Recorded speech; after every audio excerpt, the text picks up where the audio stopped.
Hello বন্ধুরা, তো এই যে আমি এখন বাবার বাড়ি যাচ্ছি। তো এই যে টোটোতে বসে আছি, এই যে দেখো। আর এটা হচ্ছে আমাদের বাড়ির কাছে একদম বাজার বসে, তো সেখানে দাঁড়িয়েছি আমার।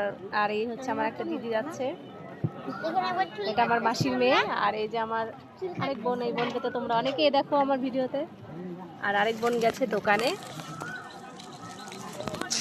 এই যে দেখো বাজার,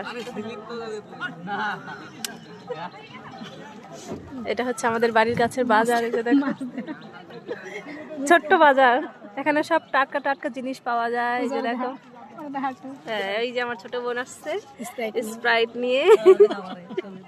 না এটা তো কি হচ্ছে, বস বস। তো টাটা, দেখা হচ্ছে না। অনেকে আবার জিজ্ঞাসা করো এত আমি ঘন ঘন বাবার বাড়ি আসি, কিছু কাজ আছে, মানে কিছু আছে আমার বাবার বাড়িতে। হ্যাঁ, তো ওই জন্য আসলাম আবার। আর যেহেতু কাছে আমার বাবার বাড়ি, আসতে অসুবিধা হয় না।